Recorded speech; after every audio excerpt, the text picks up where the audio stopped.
Hello. During today's task, we are going to be looking at the trip calendar, and we're going to be learning about how to add block dates and special dates to the trip calendar. The trip calendar is a district-wide calendar that's going to show your users all of the trip requests that have been submitted on any given day. Now, blocked dates allow you to restrict the submission of certain trip types on certain days that you choose to block. Special dates allow you to simply inform the requester that it's a special day for some reason. It will not block the submission of a request. On the 14th, on our calendar here, you can see an example of a special day. Special dates show up in green. On the 14th, we see that it's a special date because of the Valentine's Day dance. Now, the 18th shows an example of a block date. Block dates show up in red.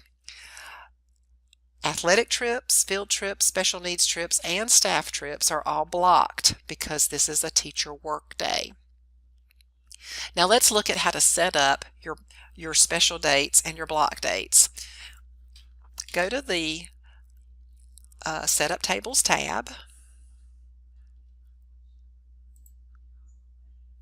and choose block dates or special dates. Let's do a block date first. I'm going to click on block dates. It's going to open up my block dates. Now notice this looks very much like what we've already worked with our field trip events, our athletic trip events, and staff events. We have our buttons to create something new, and we have our button to delete. So let's go ahead and create a block date. Now you're going to set the date or the date range by using the little calendar icons here. We're going to choose the beginning date. So let's choose February the 25th, and let's say this is a two-day event. So our ending date is going to be on the 26th, and maybe this is a teacher work day, and so we're going to just include that in our description. This is a teacher work day, and we're going to block just field trips from this. So field trips cannot be requested on the 25th and the 26th. We are going to allow athletic trips. Notice that you can also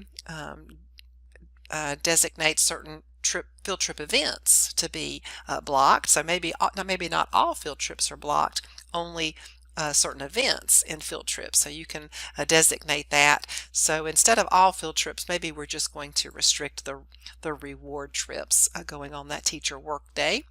So once we have made our selections there, click the submit button, and it's going to add that block date to our list. Just like we've already learned about, and you probably already are remembering, you can delete items from your tables by using the delete button, and here we have delete selected block dates. And of course, remember, you just come in and use the checkbox beside the item and click the delete button, and it will remove that item from your list. If you need to just make a change to one of the items, click on the item. So in this case, we're going to click on this block date, click our edit button, and make whatever changes you may need to make, and click your submit button. These, of course, work just the same as we've already looked at. Notice that there are a couple of pages of block dates. You can scroll through your different pages if you like to by clicking on the different page numbers or with your forward button. And then, as always, at the bottom of the table list, there is the word all, and you can click on that to list all the items that you can just scroll through all of your block dates or whatever items, whatever table you're looking at. So we have blocked a couple of days in February because of a teacher work day. Now let's look at the special dates. So I'm going to click on the special dates, and it's going to bring up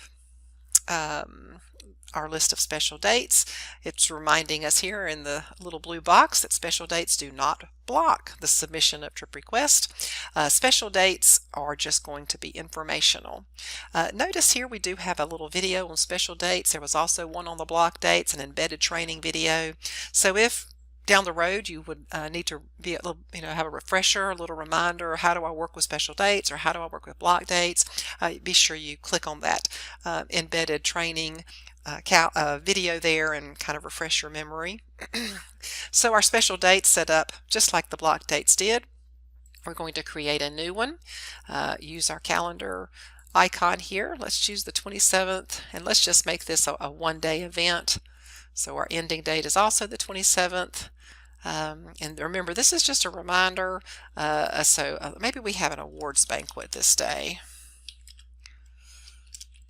Maybe a sports awards banquet or something, and so maybe the only thing we're going to block that day is the athletic, or not block, but notify the athletic event. So with this, remember, this is just a special date, so we'll submit that, and it'll add that to our list.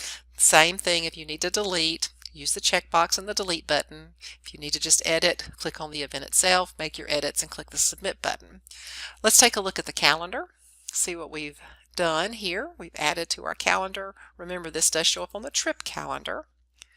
So let me scroll down here and we'll look at our dates here. Oh, I need to be in February.